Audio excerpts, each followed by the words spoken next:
What's good, everybody? It's Khalif here. We're here at Compulsion Games. I'm here in Montreal, hanging out with the team from South of Midnight, and I get the pleasure of hanging out with... My name's Zaire. I'm one of the writers on the project.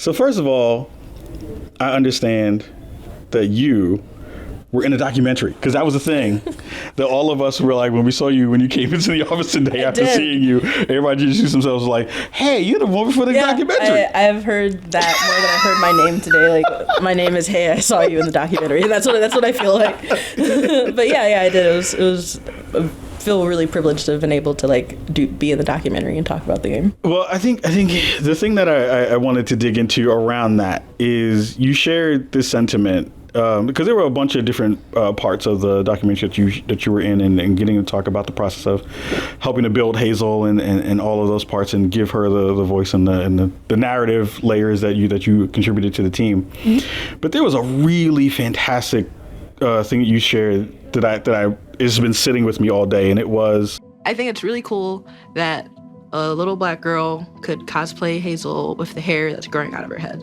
It's nice to see yourself reflected in a piece of media and not in a way that feels stereotypical or inauthentic. That stuck with me in a really profound way. Talk to me a little bit about, while writing this character, what are the pieces that you really want those young black girls to be able to pull away from this character and be like, I am she and she is me in that way? I think while writing Hazel, when I was playing games when I grew up, and the few times my mom would let us play on PlayStation or my grandma's Xbox, there weren't any characters that looked like me, and I still enjoyed those games. But I really, when I was thinking of Hazel, I was thinking of like my mother, my little sister, and women who black women who I don't feel like the way they look is as represented in games. Yeah, for sure. And I really wanted that to be something that kind of shine through.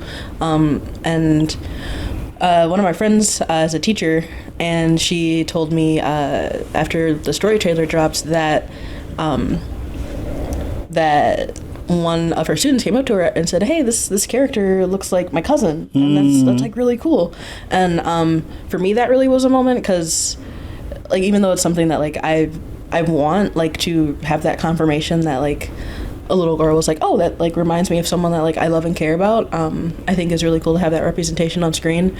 And I want them to find Hazel funny. Hazel gets sad. Hazel really experiences her feelings in a way that I don't think we always see that depth.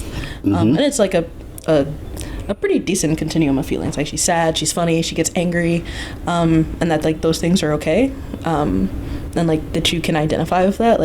I have also felt this way sometimes, and I think that's really cool.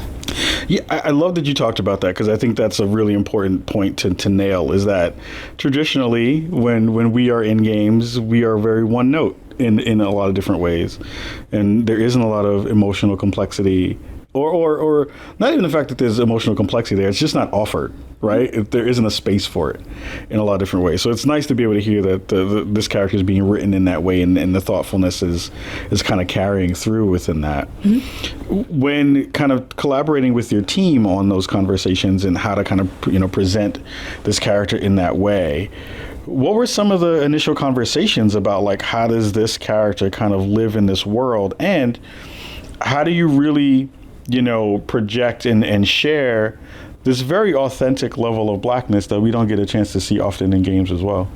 I've said this a lot, but I really think it's a group effort. Yeah. Blackness isn't a monolith. No group is a monolith. Yeah. So there's people of all types of archetypes. Blacker types. Yeah, that works too. But I think allowing Hazel to have character flaws, you can be brash, you can be, you might be impulsive. I'm impulsive. You can, I think, kind of defining what those things are, but it doesn't make you, less of a hero, less of a main character, because no one's perfect. Yeah. Superheroes, anime protagonists, no one's perfect, and I think trying to write authentically means that a person is often messy, even when they're well-meaning. And I think that for me is like part of the authenticity, is like, especially because Hazel's young, like she's she's a very young adult, and so I think that for me is part of what makes Hazel so authentic, is that like she's not perfect, she's trying to figure it out, she does stuff without knowing all the right answers, or she thinks she knows all the right answers, and then you're like, oh, well, that might have acted a little quickly, like, and I think that's interesting, but she, she's someone who will like own up to that, I think. But yeah, I think it's just a group effort of like, between a lot of departments, of how she looks, how she's going to talk, working in Canada, if I say like, hey, this phrase is like AAVE, and then the team being like, okay, like we don't know, but we trust you. And then if Art's saying like, hey, we can't do this because of, I don't know, engine limitations or something. I don't know what they would say. I'm not an artist, but they'll be like, okay, well, how about this alternative? And it's all collaborative, because we all want Hazel to be that good representation and feel authentic. And I think that earnestness is really what makes Hazel shine for me. Yeah, and it feels like from the team perspective, there's a lot of curiosity that went into the process of creating Hazel, and really making sure that she came through very true to life in a lot of in an interesting way, because it is fantastical, right? Yeah, so it's like true to life in the sphere of the fantastical space, which is very, very different, right? You can play around with elements in other parts of the world and who she is, while also making it very tied to something that's grounded in the realities that we understand, right? What is it also like to think about how you write a character who is working through a lot of different emotional bits, right? Like there's a lot of elements in this game that talk to trauma, talk to empathy, talk to, things that we're hoping to be able to, better grasp and have good language for. How did you all think about the process of writing to those themes in this game? I think it starts with realizing the weightiness of it. It's not something that you just write without any thought, or just like, oh, I think it'll be really cool to have this crazy trauma, and people are gonna be like, oh my god, or whatever. I feel like it's purposeful. Yeah. And then you think about like, how is that going to affect a person? And something I think is really cool and interesting is just trauma affects everyone very, very differently. And I think, again, I think it comes back, like, some people respond to it, you might be messy, but like that's okay. Like you're human, or you might be very, closed off and all these different things. So it was kind of coming up with these different scenarios, how it might affect someone, 10, 15, 20 years later. How are they living their life? Do they feel guilty? Are they in denial? And I think those things are just like, there's a whole gamut of human emotions that come out of trauma. But I think what's important is kind of how Hazel's character tries to have empathy and understanding for those various characters. And I that's something else I like about Hazel. She's not like jaded yet, like she still has that like youthful like, she hasn't lived in New York for half a year. Exactly. She hasn't paid taxes yet, or had to pay back student loans, like, she's still feeling pretty good.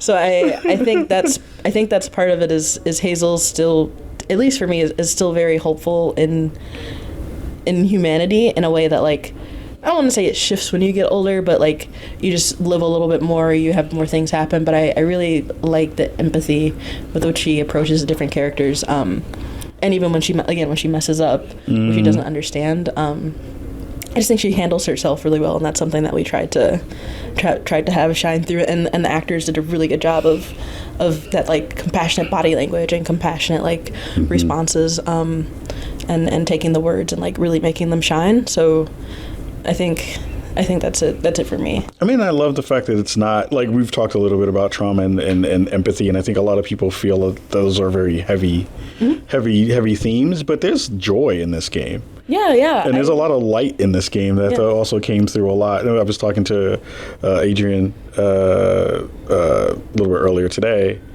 and we were talking about the good cussing. Yeah. Right? Yeah. Like some good cussing in the game. Yeah. And how that's like kind of fantastic because that really does, for me, that's my love language is shit giving. Like if you can give me shit, then we can be cool. So it's like when folks are able to like have those moments of levity in that, like talk to me a little bit about like what it's like to add that layer in there too, because I think it was that's fun. super fun. It was fun. Yeah, I definitely a couple times had my lead be like, all right, take out 2 cuss words type thing, like, but I did like, it's funny. Like they're like some of Adrian's line deliveries were like legitimately hilarious to me. And Hazel does stuff and you're in a fantastical, absurd situation. Mm-hmm. And I think sometimes you're just gonna have to be like what the fuck, like there's no other response than that, and I really like that. And she's young. Like if I was if I was in the swamp and by myself and a giant alligator came out, I mean if a normal alligator came out, I'd be like what the fuck, like so I think but writing it again is a it's a balance because you don't want to be obnoxious with it, but like you also want to be true to life. But yeah, because the game does have so much kind of trauma and it has its dark parts, I think balancing that with like those moments of either like quiet with the music, because the music in the game is great, and like these vistas and stuff you can look at, so you have like moments to pause where it's very peaceful, and then you have moments where it's like, I don't know, she's talking to catfish, and the line that was it, trifling ass mud cat, everyone likes, like those kind of moments provide levity in the middle of what can be depressing scenarios. But yeah, it was really fun, and I think I grew a lot balancing so many different scenarios, but also trying at the same time to write in peaceful moments, funny moments that kind of like temper it. Because like sometimes I'm like when I'm just like, oh man, if I'm watching something that like there's nothing to smile about, like what are you trying to live for? And I feel like Hazel still has that levity and hope and belief even when it gets really hard. I mean, it's fun to be able to have a character who has not been beaten down by the world yet, right? And it sucks to say yet. Like even that is a little bit of a dig at just the human existence, but I think what I saw come through in multiple layers of the game so far, and I know there's going to be more of it, is that balance of that levity and that connectedness to culture that I think is really well done and fantastically written, and feels like every person that I've come into contact with at the studio, there's a level of care that comes along with the discussion about the character and the world and the cultural aspect of it. How much of that helped to give you and the writing team the freedom to feel like you could touch the edges a little bit easier and say, no, we do know about this cultural layer here, and we need to have that in here to really make this character sing in the ways that we want her to kind of go? I don't think I understand the question. No, that's fine. It's do you feel like the level of care that has been kind of offered in the studio gave you and the rest of the writing team more space to really tell the story that you wanted? Yeah, I think so. Just all the departments that I've worked with, like audio, art, like gameplay, I think because it was collaborative and because they trusted us and we trusted them, I feel like we pushed each other, Yeah. Iron sharpens iron, and I feel like we all kind of pushed each other's like boundaries and like, yeah, I really do think just the collaborative nature of games and any creative project on this scale, the trust required and the collaboration required really does, I think, push the project to be the best it can be. And it's going to hit bumps because every project has bumps, but I do feel like people listen to each other. We can't do this. We don't have the time for it right now. Or we're this is causing a blockage, so we might have to like cut it down. But like, you know, I had some stuff that like I wanted to redo some self-talk lines because I felt like the reaction should be different, and you know, a pipeline was closed for that, and I like made my case, and they said, okay, that makes sense. You redo these. If we'll have time, we can put these in the game. And I hope they have time. I don't remember if they did, but it's like because we've been working together and collaborating with each other, when I as a writer say, hey, I think this is really important, they'll say, okay, if we can do it, we'll do it. And if, you know, the art people say XYZ, I say, okay, that makes sense, because I'm not an artist. I don't know. Like, no one would buy a game if I was doing the art on it. So like I trust their expertise. So I think you just have to trust everyone's expertise. And I think that's something Compulsion did as a unit did really well. Yeah. Last question for you before we go. And again, thank you so much for the time. For the folks who are going to be meeting Hazel for the first time, and many in the world will at some point, what is the thing that you really want them to pull away from that character? If there is one kind of major touch point that you were like, I really want you to absorb this, what would that be?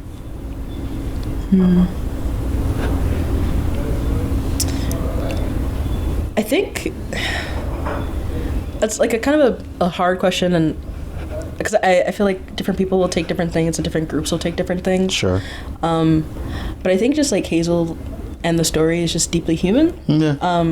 And I really hope people find the humanity in Hazel, and that like they're able to identify with her and her struggle, and like her determination, her empathy, and I really hope they think she's cool. I think Hazel's cool. She's like, dope. Like I'm, you know, I'm like in my 30s, so I can't hang out with like, you know, out of college, a high school student. But like, you know, I hope that she's someone that people are like, oh man, I would love to hang out with Hazel. She seems really funny. She seems like she'd be a good friend.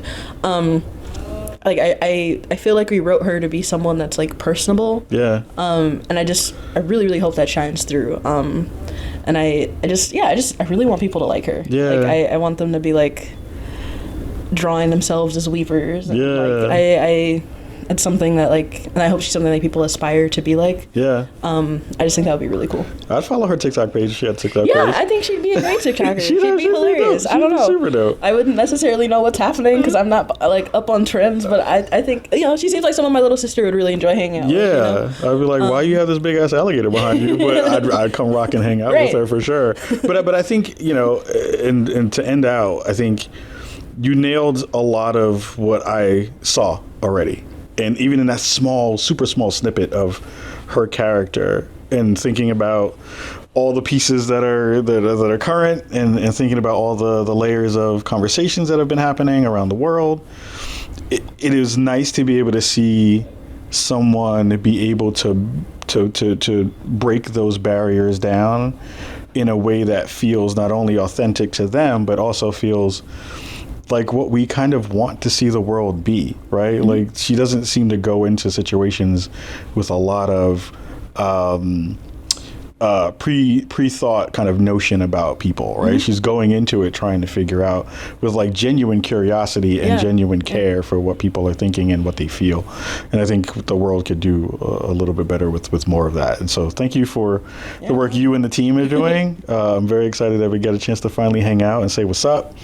We got to talk about cussing. I had my ass in the shot of somebody else's picture when they were taking the picture. But again, like hearing you talk about the way you and the team have written Hazel, and you know, really have pulled together someone who's compelling is really fantastic. So thank you so much for spending time with me today. And, thanks for having me. And for rocking, and everybody at home, we have more dope stuff here at Spawn on Me. We'll be getting back to you very, very soon. I think that's the end of our trip here in Montreal for tonight. So we're going to go back and hang out, get some food, and get some hangout time together.